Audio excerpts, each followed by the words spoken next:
Well, hello friends, Bishop Andy C. Luter here, and I want to welcome you to another interview that I'm doing on the behalf of the Long Island Organizing Network, which I am privileged to serve as president. I have our treasurer with us today, Elder Thomas Humphrey. We have talked to him on other occasions, and so I thought that we would do an update today just to kind of let you know where the Long Island Organizing Network is and how we are continuing to strive to be of service to you. Elder Humphrey, thank you for being with us today. You're more than welcome, Bishop. Good to be here. Good. Let's talk about, since the last time we were together, several things have happened with the Long Island Organizing Network. You have come on in an official capacity, serving as one of the officers in our organization. Tell our audience a bit about that and how you see your role in the Long Island Organizing Network. Thank you for the question, Bishop. It's a pleasure to be part of the executive organization. My role is basically, I control the money, the treasury, write the checks, keep a good balance on the budget, communicate with, of course, the president, which is Mr. Bishop, and work with Lynn, our organizer.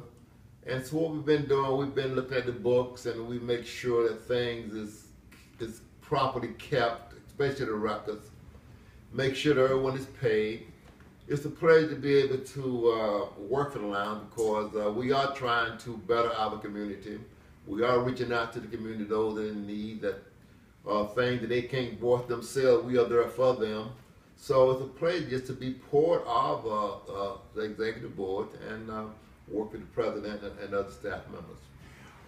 Elder Humphrey, you're a member of the ministerial staff at Grace Community Church. Grace Community Church has had a long history and tradition of being involved in the community.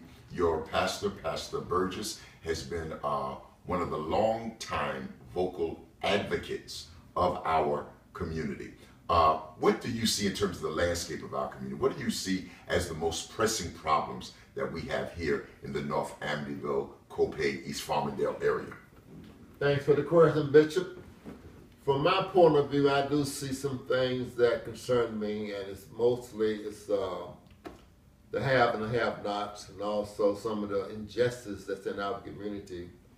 Nothing big, but there are some things we need to correct. I think right now the police behavior towards some of our youth is not correct. I was coming down Great Neck Road a few weeks ago. I dropped off a young man right there at their apartment right here on Great Neck Road, and the cops saw me drop him off, and it was going towards 110, and I was just sitting there headed towards Auburn Avenue. He turned around, followed me, and then he put my stuff in his computer, and he was on me just like cat on rice, and for no reason. So when he found out I lived at 105 William Avenue, he backed off. These are the kind of things that concern me because our people should have justice on the road. Driving while black or driving while young black is not acceptable because we are treated everybody the same. And these are some of the things that bother me. Also, things that bother me is the job opportunity. Our people in our community working minimum wage. They're only getting something like $8.50 an hour. They can't buy gas, pay bills and stuff like that. We need better unions in our community. We need better representation. I think the lounge community could work on things like that. Work with the labor union to get better pay for our people and getting better job opportunities for our people. So this is a couple of things that concern me.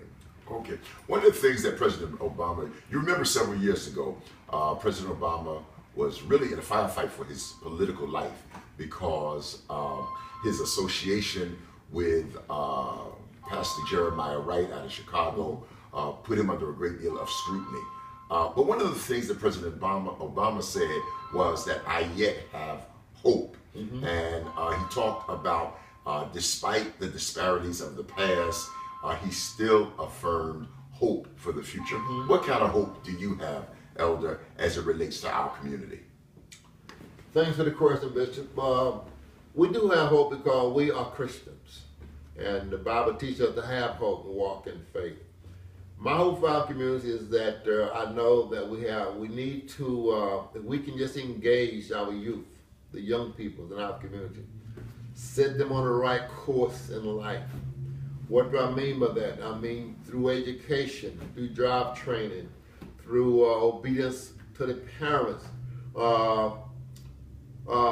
shying away from gang activity and things that would hinder them going down in the future.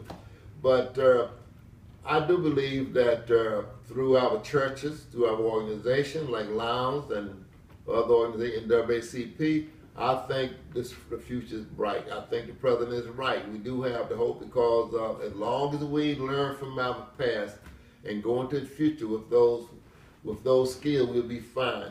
So what we have to do, we have to be vigilant, we have to be progressive, and we have to be smart, and we have to organize, and we have to do it as a group, not individually. Great. Friends, I am Bishop Andy C. Luter. For the last several minutes, I've been having a conversation with Elder Thomas Humphrey, a member of the executive staff and board of the Long Island Organizing Network. We've been talking about the landscape, the political and social landscape, the social justice landscape of our community. He's also giving you a vision and some insight on his role and his function as the financial headship of our organization. I want to thank you for your time today. Look forward to other interviews such as this being brought to you by the Long Island Organizing Network. We'll see you real soon.